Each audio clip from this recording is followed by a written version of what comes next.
عمر فاروق رضی اللہ تعالیٰ عنہ وہ جلیل القدر صحابی ہیں، اسی لیے کسی نے کیا خوب کہا، آقا عمر، رہبر عمر، مرشد عمر، مولا عمر، برتر عمر، بالا عمر، اعلی عمر، اولا عمر، ذات نبی پاک پہ سو جان سے شیدا عمر، ذات نبی پاک پہ سو جان سے شیدا عمر، ایمان میں، ایقان میں، احسان میں یکتا عمر، باد بہاری کی طرح گزرا عراق و روم سے، ابر کرم بن کر اٹھا ایران پر برسا عمر، مابعد ختم المرسلین کوئی نبی آنا نہیں، یہ سلسلہ چلتا اگر ایک نبی ہوتا عمر۔ آقا میرے صدیق بھی، آقا میرے عثمان بھی، ایک طرف مولا علی ہیں، ایک طرف مولا عمر۔ ایک مرتبہ آقا صلی اللہ علیہ وسلم نے ارشاد فرمایا، ترمذی شریف کی روایت ہے، ان اللہ جعل الحق علی لسان عمر وقلبی، کہ اللہ تعالیٰ نے فاروق اعظم کی زبان اور قلب پر حق کو جاری کر دیا۔ بسم اللہ الرحمن الرحیم، الحمد للہ رب العالمین، والصلاة والسلام على سید الانبیاء والمرسلین وعلى آلہ واصحابہ اجمعین، اما بعد، فاعوذ باللہ من الشیطان الرجیم، بسم اللہ الرحمن الرحیم، محمد رسول اللہ والذین معہ اشداء علی الکفار رحماء بینہم تراہم رکعا سجدا، صدق اللہ العظیم۔ قال رسول اللہ صلی اللہ علیہ وسلم، لا نبی بعدی، لو کان بعدی نبی لکان عمر بن الخطاب رضی اللہ تعالی عنہ، او کما قال علیہ الصلاۃ والسلام۔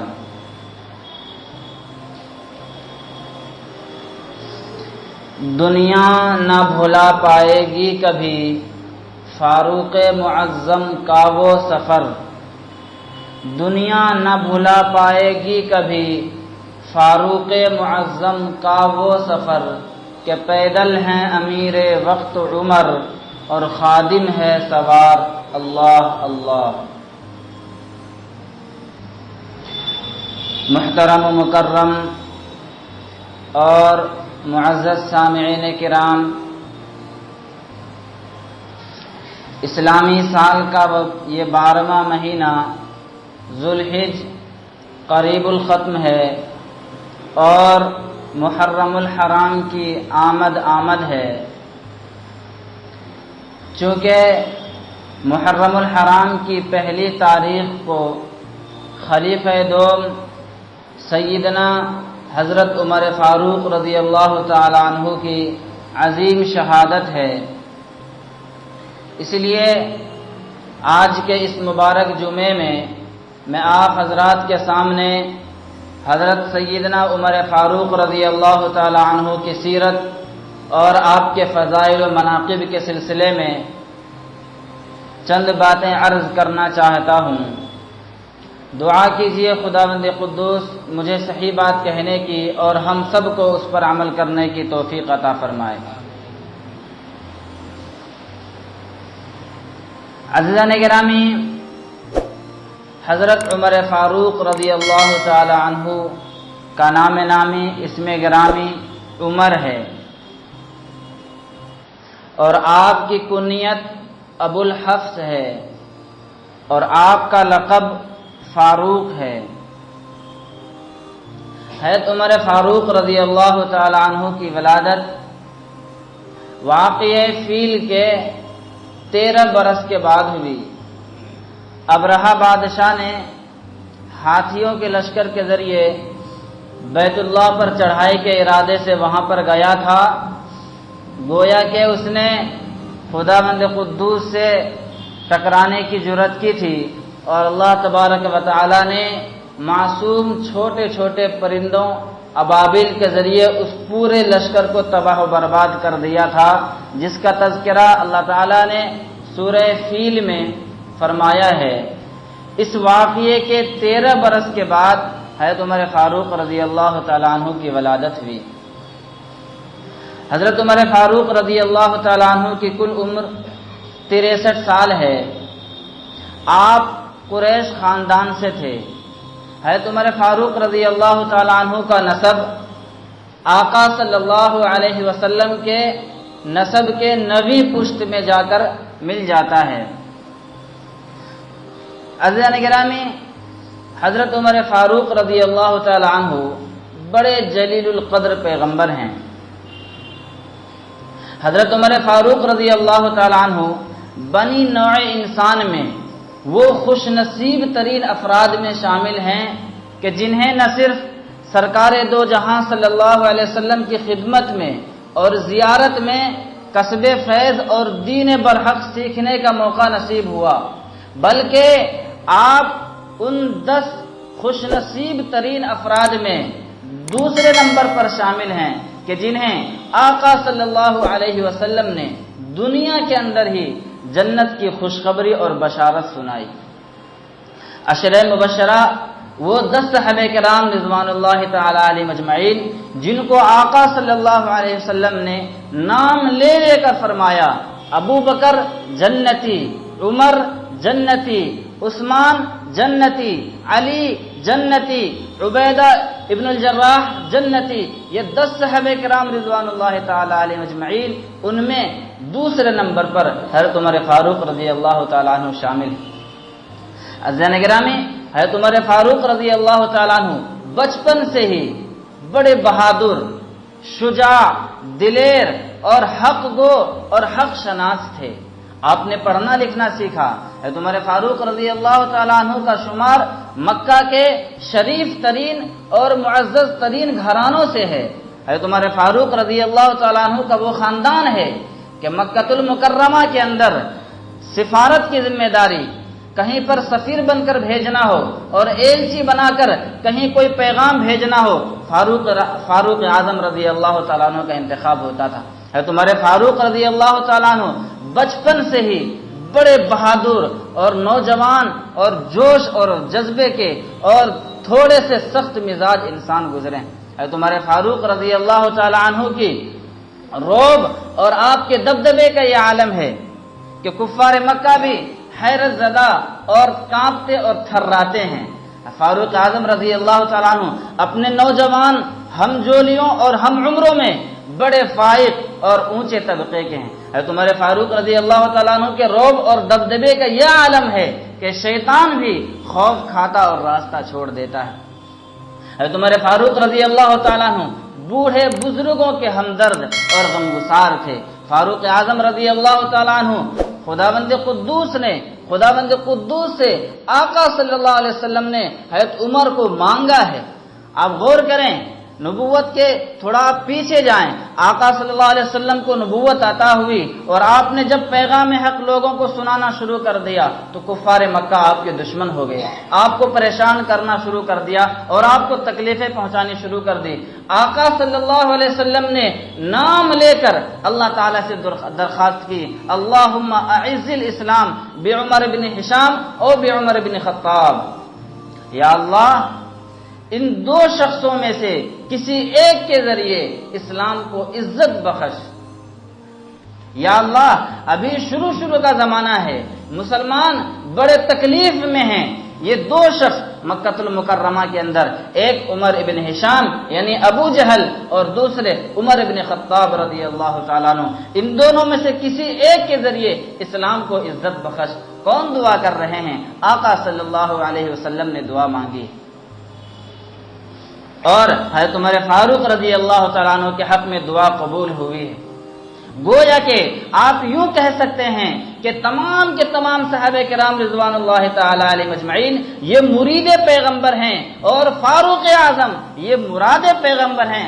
حضرت آقا صلی اللہ علیہ وسلم نے خود حضرت عمر فاروق رضی اللہ تعالیٰ عنہ کو اللہ تعالیٰ سے مانگا ہے۔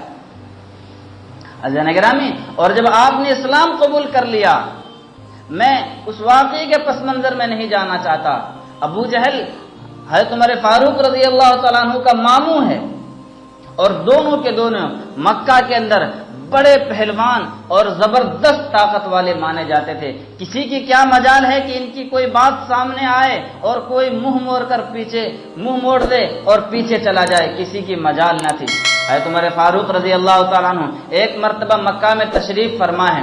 ابو جہل نے پوری قوم کو گرما دیا, پوری قوم کو تقریر اور جوش کے ذریعے پوری قوم کو گرما دیا, اور یوں کہا کہ اے لوگو, جس کو ہم بچہ کا کھیل سمجھ رہے تھے, آج وہ ہمارے آبا و اجداد کے دین کو برا بھلا کہہ رہا ہے اور اپنا نیا دین پھیلا رہا ہے. بہرحال اور اس وقت اس نے یہ اعلان کیا کہ کون ہے نوجوان جو آج جو ہے نعوذ باللہ محمد کا سر قلم کر کے اس کا قصہ ہی ختم کر دے.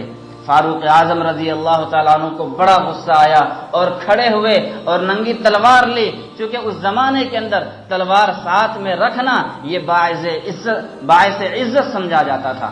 تلوار لی اور یوں کہا کہ آج جو ہے میں محمد نعوذ باللہ میں ان کا جو ہے آج خاتمہ کر دوں گا.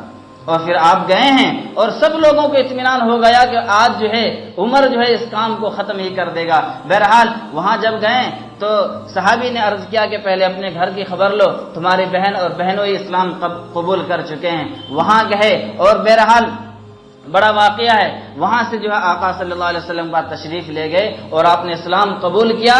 اور جب واپس آ رہے ہیں تو کفار مکہ نے دیکھا کہ یہ کیا بات ہے کہ عمر تو قتل کرنے کے ارادے سے چلا تھا اور ابھی جو ہے واپس آ رہا ہے, اور پیچھے محمد بھی آ رہے ہیں صلی اللہ علیہ وسلم. اور عمر نے حضرت عمر فاروق رضی اللہ تعالیٰ عنہ نے آ کر اسی مجمع میں کہا کہ کان کھول کر سن لو, آج عمر بن خطاب نے اسلام قبول کر لیا ہے. عزیزان گرامی, کون عمر؟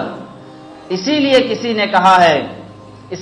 نے کیا ہے خوب کہا ہے کہ روئے زمین پہ بڑھنے لگا تھا زور جہالت کی فوج کا, روئے زمین پہ رب کو عمر بھیجنا پڑا.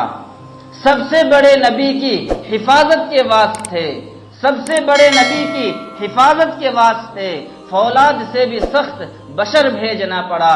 بڑھنے لگا تھا زور جہالت کی فوج کا, روئے زمین پہ رب کو عمر بھیجنا پڑا. ہے تمہارے فاروق رضی اللہ تعالیٰ عنہ کے فضائل اور مناقب آپ دیکھیں, تاریخ کا مطالعہ کریں, سیرت کا مطالعہ کریں, پوری تاریخ ہے تمہارے فاروق رضی اللہ تعالیٰ عنہ کے فضائل سے بھری پڑی ہیں. بہرحال آقا صلی اللہ علیہ وسلم نے فاروق اعظم رضی اللہ تعالیٰ عنہ کو فاروق کا لقب دیا ہے. آپ غور کریں, تمہارے فاروق رضی اللہ تعالیٰ عنہ نے جب اسلام قبول کیا مکہ المکرمہ کے اندر, آپ صلی اللہ علیہ وسلم سے کہا یا اللہ کے رسول, اگر ہم حق پر ہیں اور سچ پر ہیں, ہمارا دین برحق ہے, تو پھر کیا وجہ ہے کہ ہم چھپا کر رہے ہیں؟ آئیے علل اعلان مکہ المکرمہ کے اندر نماز ادا کی جائے. حضرت عمر فاروق رضی اللہ تعالیٰ عنہ اسلام قبول کیا ہے, مکہ المکرمہ کے اندر علل اعلان نماز ادا کی گئی. اسی لیے حضرت عبداللہ ابن مسعود رضی اللہ تعالیٰ عنہ فرماتے ہیں کہ کانا اسلامہ نصرتن وکانت ہجرتہ نصرتن وکانا خلیفتہ رحمتن وکانت امامتہ رحمتن. حضرت عمر فاروق رضی اللہ تعالیٰ عنہ کا اسلام لانا یہ اسلام کی بڑی شان تھی اور جیت کی نشانی تھی. حضرت فاروق اعظم رضی اللہ تعالیٰ عنہ کا ہجرت کرنا یہ اسلام کی نصرت تھی, اور حضرت عمر فاروق رضی اللہ تعالیٰ عنہ کی خلافت یہ مسلمانوں کے لیے اور اسلام کے لیے رحمت تھی. آقا صلی اللہ علیہ وسلم نے حضرت فاروق اعظم رضی اللہ تعالیٰ عنہ کو فاروق کا خطاب دیا. عزیزان گرامی, آپ غور کریں, ایک مرتبہ مدینہ المنورہ کے اندر ایک یہودی اور ایک منافق جو بظاہر ٹوپی کرتا پاجامہ اور داڑھی کے ساتھ ہے, منافق ہے, بظاہر مسلمان ہے لیکن اندر سے اسلام سے دشمنی کرتا ہے, اسلام کا دشمن ہے, اس سے اور یہودی سے جھگڑا ہو گیا کسی بات پر, اور فیصلہ کرانے کے لیے آقا صلی اللہ علیہ وسلم کے پاس تشریف لے گئے. آقا نے اس یہودی کے حق میں فیصلہ کر دیا. یہ جو بظاہر مسلمان تھا, منافق, اس کو یہ فیصلہ پسند نہ آیا. اس نے کہا کہ میں اس فیصلے کو نہیں مانتا.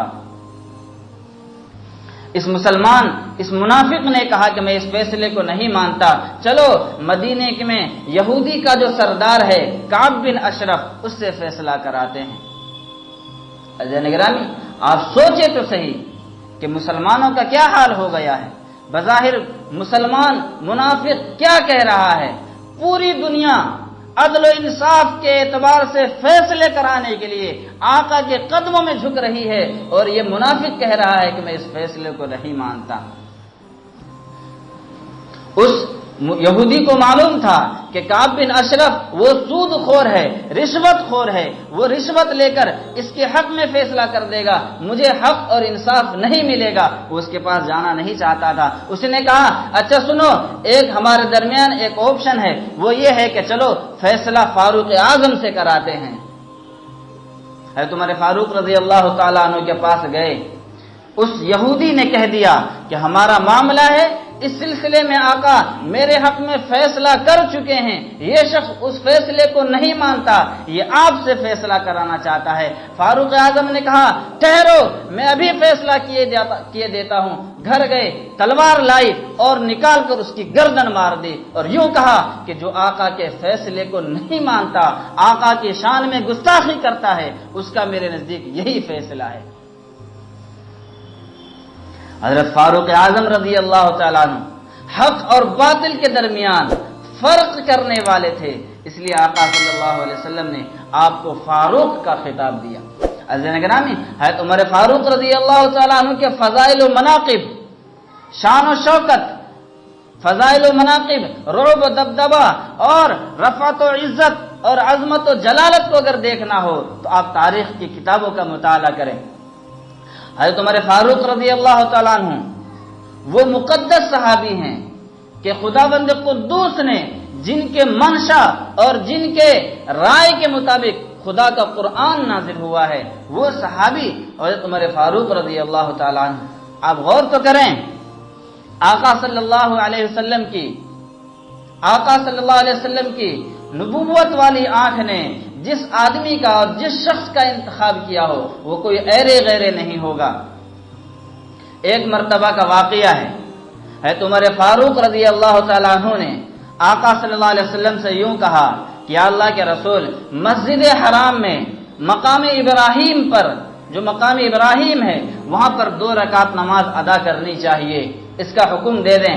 اللہ تعالیٰ نے قرآن کی آیت بنا کر نازل فرما دی، وَاتَّخِذُوا مِن مَّقَامِ إِبْرَاهِيمَ مُصَلًّى۔ ایک مرتبہ حضرت عمر فاروق رضی اللہ تعالیٰ عنہ نے اس وقت پردے کا حکم اسلام کے اندر اور مدینے میں اس وقت نازل نہیں ہوا تھا، حضرت عمر فاروق رضی اللہ تعالیٰ عنہ نے کہا یا اللہ کے رسول، امہات المومنین کو، ازواج مطہرات کو اور تمام مسلم عورتوں کو پردہ کرنا چاہیے۔ اللہ تعالیٰ نے فوراً یہ آیت نازل فرما دی، یا ایھا النبی قل لازواجک وبناتک ونساء المؤمنین یدنین علیہن من جلابیبہن۔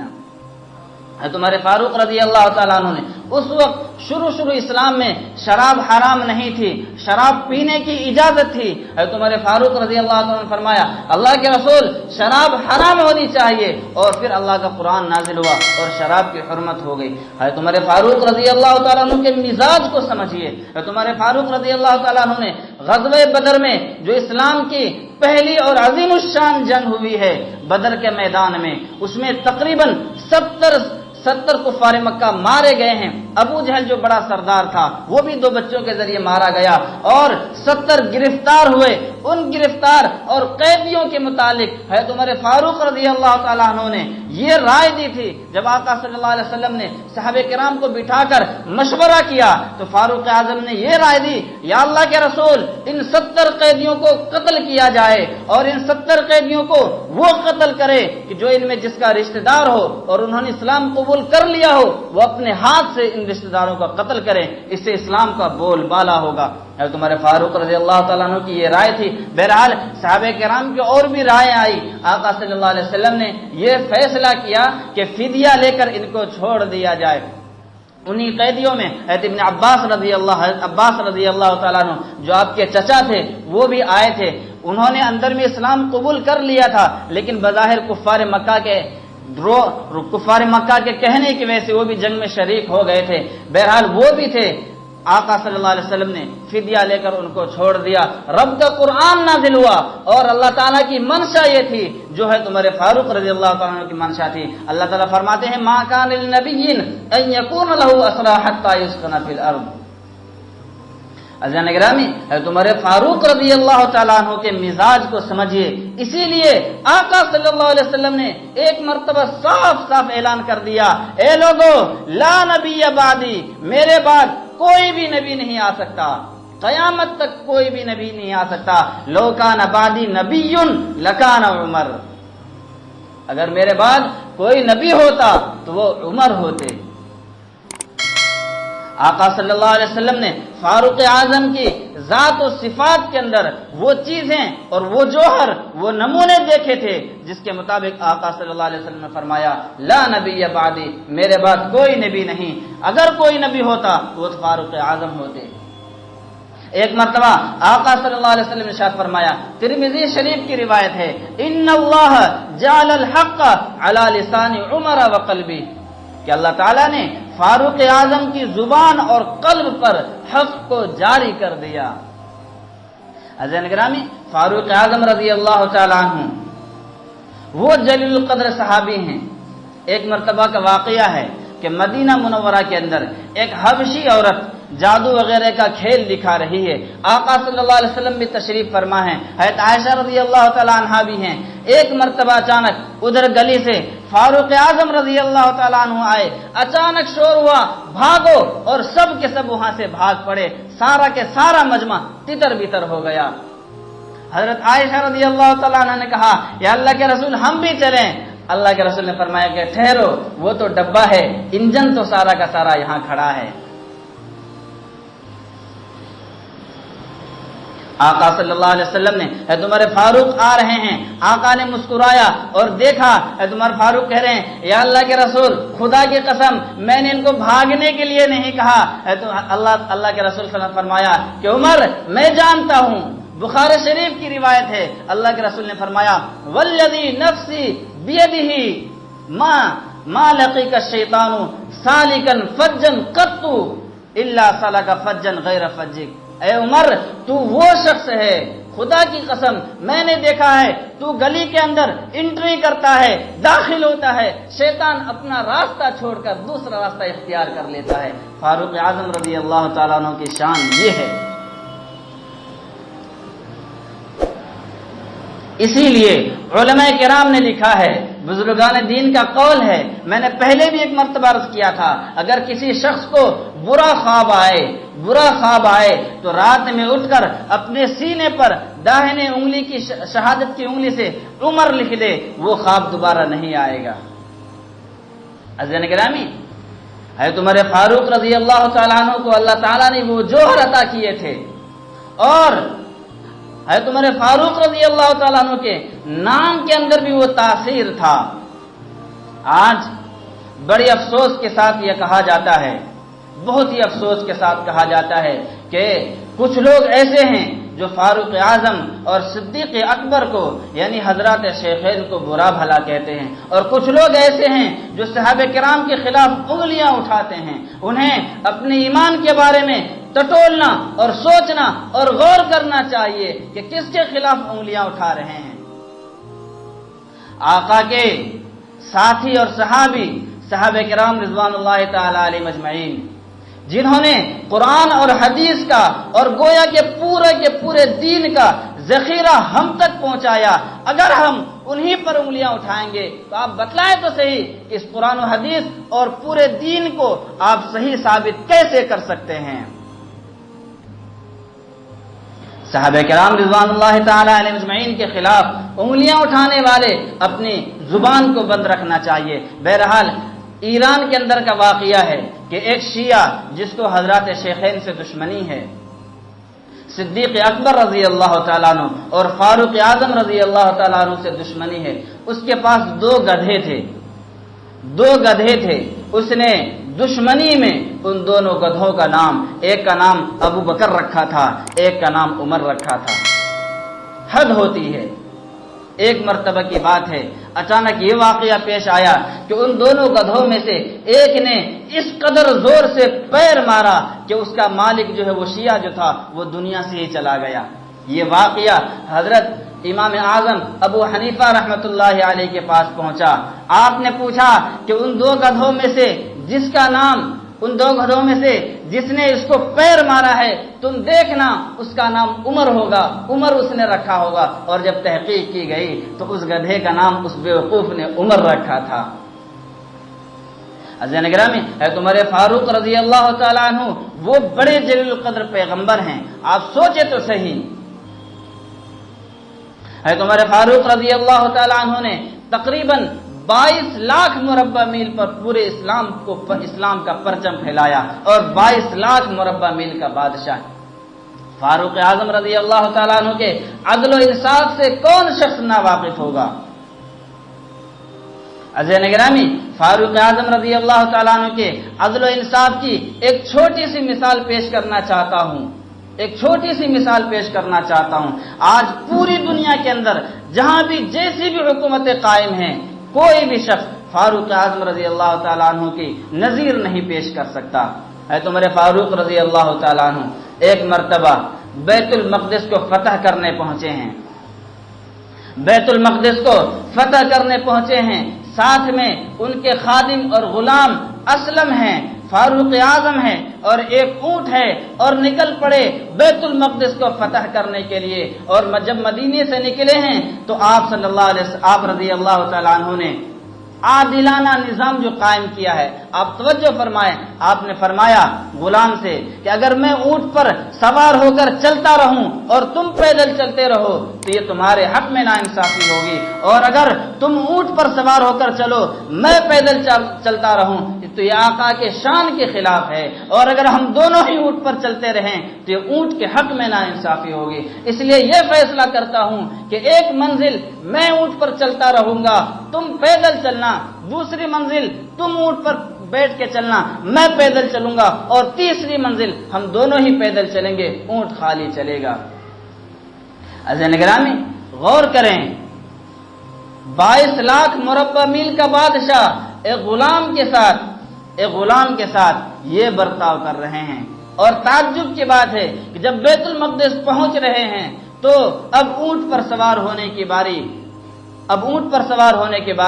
آپ کے خادم غلام اسلم کی باری ہے، اور فاروق اعظم وقت کا امیر ہے، وقت کا بادشاہ ہاتھ میں اونٹ کی نکیل اور رسی لے کر چل رہا ہے۔ اور اتفاق کی بات ہے کہ جوتا ٹوٹ گیا ہے، ایک ہاتھ میں جوتا ہے، دوسرے ہاتھ میں اونٹ کی رسی ہے، اور غلام اونٹ پر سوار ہے، پہنچے ہیں بیت المقدس۔ تو وہاں کے لوگ آئے اور یوں کہا کہ مجھے تو یہ تو بتاؤ کہ اس میں بادشاہ کون ہے اور غلام کون ہے؟ انہیں کہا گیا کہ جو اونٹ پر سوار ہے یہ غلام ہے، اور جو پیدل چل رہا ہے یہ بادشاہ ہے۔ انہوں نے فوراً ہی ہاتھ ملا کر بیت المقدس کی چابی دے دی اور یوں کہا کہ ایسا عادلانہ نظام ہماری کتابوں کے اندر پیشین گوئی ہے کہ اس ملک کو اور اس بیت المقدس کو وہ شخص فتح کرے گا کہ بادشاہ تو پیدل آئے گا اور اس کا غلام اونٹ پر سوار ہوگا۔ عزیزان گرامی، فاروق اعظم رضی اللہ تعالیٰ عنہ، اللہ اکبر، فاروق اعظم رضی اللہ تعالیٰ عنہ نے بیک وقت چاروں چیزوں پر، عناصر اربع پر حکومت کی ہے، مٹی پر حکومت کی، آگ پر حکومت کی، پانی پر حکومت کی اور ہوا پر حکومت کی ہے۔ مدینہ منورہ کے اندر زلزلہ آیا، آپ نے پیر مار کر فرمایا تھم جا، تھم گئی۔ مدینہ منورہ کی وادی میں آگ لگی، آپ نے اپنا رومال دیا اور یوں کہا کہ آگ سے کہہ دینا کہ عمر نے بھیجا ہے۔ مصر کے اندر عمرو بن عاص رضی اللہ تعالیٰ عنہ حاکم ہیں۔ مصر کا جو دریا ہے، دریائے نیل، یہ ہر سال خشک ہو جایا کرتا تھا، ہر سال خشک ہو جایا کرتا تھا، اور آپ نے اور وہاں پر یہ رواج اور یہ رسم جاری تھی کہ ایک کنواری لڑکی کو بنا سوار کر اس دریا کے حوالے کر دیا جاتا تھا، بھیڑ چڑھا دیا جاتا تھا، تب اس دریا کا پانی جاری ہوتا تھا۔ حضرت عمرو بن عاص رضی اللہ تعالیٰ عنہ نے کہا کہ یہ اسلام کے خلاف ہے، اور آپ نے فاروق اعظم کو خط لکھا۔ ہے تمہارے فاروق نے خط لکھا اور یوں کہا کہ اس خط کو دریا میں ڈال دینا، اور جیسے ہی خط کو دریا میں ڈالا گیا سب کی آنکھوں نے دیکھا، آسمان گواہ ہے، زمین گواہ ہے، اس دن سے آج تک اس دریا کا پانی خشک نہیں ہوا۔ اے تمہارے فاروق رضی اللہ تعالیٰ عنہ ہوا پر حکومت کی، مدینہ منورہ کے اندر خطبہ دے رہے ہیں، اچانک آپ نے ارشاد فرمایا یا ساریہ الجبل، یا ساریہ الجبل۔ صحابہ کرام حیرت زدہ ہیں کہ اچانک یہ جملہ آپ نے کیوں کہا؟ پھر ایک صحابی ہیں، نماز کے بعد انہوں نے پوچھا، حضرت عمر فاروق رضی اللہ تعالیٰ عنہ نے فرمایا کہ خداوند قدوس نے مجھے دکھایا ہے ساریہ بن جبل ایک جگہ جنگ میں مصروف تھے، ان کے پیچھے سے وہ جنگ میں مصروف تھے، پیچھے سے بھی لشکر آ رہا تھا دشمن کا، اور میں نے یہاں سے کہا کہ اے ساریہ پہاڑ سے مل جاؤ، اے ساریہ پہاڑ سے مل جاؤ۔ جب یہ پہاڑ سے ملے تو وہ جنگ جو ہے فتح ہو گئی، اور جب وہاں سے وہ لوگ واپس آئے ہیں تو انہوں نے یہ کہا کہ ہم تو اس دن مر ہی جاتے، آج اس دن ہمیں شکست ہو جاتی، کیونکہ پیچھے بھی دشمن کا لشکر آ رہا تھا، سامنے تو ہم جنگ کر ہی رہے تھے۔ اچانک کی آواز آئی تھی، یا ساریہ الجبل، یا ساریہ الجبل، ہم پہاڑ سے مل گئے تھے۔ حضرت عمر فاروق رضی اللہ تعالیٰ عنہ وہ جلیل القدر صحابی ہیں، اسی لیے کسی نے کیا خوب کہا، آقا عمر، آقا عمر، رہبر عمر، مرشد عمر، مولا عمر، برتر عمر، بالا عمر، اعلی عمر، اولا عمر، ذات نبی پاک پہ سو جان سے شیدا عمر، ذات نبی پاک پہ سو جان سے شیدا عمر، ایمان میں، ایقان میں، احسان میں یکتا عمر، باد بہاری کی طرح گزرا عراق و روم سے، ابر کرم بن کر اٹھا ایران پر برسا عمر، مابعد ختم المرسلین، مابعد ختم المرسلین، کوئی نبی آنا نہیں، یہ سلسلہ چلتا اگر ایک نبی ہوتا عمر۔ آقا میرے صدیق بھی، آقا میرے عثمان بھی، ایک طرف مولا علی ہیں، ایک طرف مولا عمر۔ عزیزان گرامی، فاروق اعظم رضی اللہ تعالیٰ عنہ، میں مختصراً 2 منٹ کے اندر اپنی بات ختم کرتا ہوں۔ فاروق اعظم رضی اللہ تعالیٰ عنہ جب حضرت ابوبکر صدیق رضی اللہ تعالیٰ عنہ کا انتقال ہونے لگا، آپ نے اعلان کر دیا اور یوں کہا، اے لوگو، میں نے ایسے شخص کو تمہارے لیے چنا ہے اور تمہارا حاکم اور امیر چنا ہے کہ جس کے اوپر کوئی اشکال نہیں ہو سکتا، میں نے اپنا کسی قریبی کو نہیں چنا، میں نے فاروق اعظم کا نام پیش کیا۔ بہرحال آپ نے تقریباً 10 سال اور 4 مہینے حکومت کی ہے، پوری دنیا کے اندر 22 سے 23 لاکھ مربع میل پر اسلام کا پرچم پھیلا دیا۔ ایک مرتبہ کا واقعہ ہے جو آپ کی شہادت کا واقعہ جو سبب بنا ہے، وہ واقعات میں مختصراً عرض کرتا ہوں۔ حضرت عمر فاروق رضی اللہ تعالیٰ عنہ کے پاس ایک مجوسی غلام ابو لولو فیروز نام تھا اس کا، وہ آیا، اس نے شکایت کی کہ میں جس کا مالک، میں جس کا غلام ہوں، وہ انہوں نے میری تنخواہ کم مقرر کی ہے۔ حضرت فاروق اعظم نے کہا کہ کیا کام کرتے ہو؟ اس نے کہا کہ میں چھری وغیرہ بناتا ہوں اور ان کا کام کرتا ہوں۔ حضرت فاروق اعظم نے کہا تو یہ کام تو بہت مناسب ہے، یہ تنخواہ تو بہت مناسب ہے۔ حضرت فاروق اعظم نے اس سے کہا کہ میرے لیے ایک تلوار بنانا، اس نے کہا میں ضرور بناؤں گا۔ جب اس کے منشے کے خلاف آپ نے فیصلہ دیا تو اس نے اپنے ذہن میں ٹھان لیا کہ میں ان کو شہید کر کے رہوں گا، اور اس نے یہ ہوا کہ ایک دن فجر کی نماز میں آپ رضی اللہ تعالیٰ عنہ فجر کی نماز پڑھا رہے ہیں، اس ابو لول مجوسی اس غلام نے ایک زہر میں پیوست خنجر حضرت فاروق اعظم رضی اللہ تعالیٰ عنہ کے سینے میں اتار دیا۔ نماز کی حالت میں آپ زخمی ہو گئے۔ 27 اور 26 ذی الحجہ کو آپ زخمی ہوئے تھے، اور محرم الحرام کی پہلی تاریخ میں آپ رضی اللہ تعالیٰ عنہ کی شہادت ہوئی، اور آپ رضی اللہ تعالیٰ عنہ مسجد آقا صلی اللہ علیہ وسلم کے بغل میں اور صدیق اکبر رضی اللہ تعالیٰ عنہ کے پہلو میں آرام فرما رہے ہیں، گنبد خضرا کے اندر، مسجد نبوی کے اندر۔ اللہ تعالی ہم تمام مسلمانوں کو صحابہ کرام رضوان اللہ تعالی علیہم اجمعین سے سچی محبت اور الفت پیدا فرمائے۔ اللہ تعالی ہم سب کو سنت اور شریعت کے مطابق زندگی گزارنے کی توفیق عطا فرمائے، آمین۔ وآخر دعوانا ان الحمدللہ رب العالمین۔ جنہوں نے سنتیں نہیں پڑھی ہیں وہ سنتوں سے فارغ ہو جائیں۔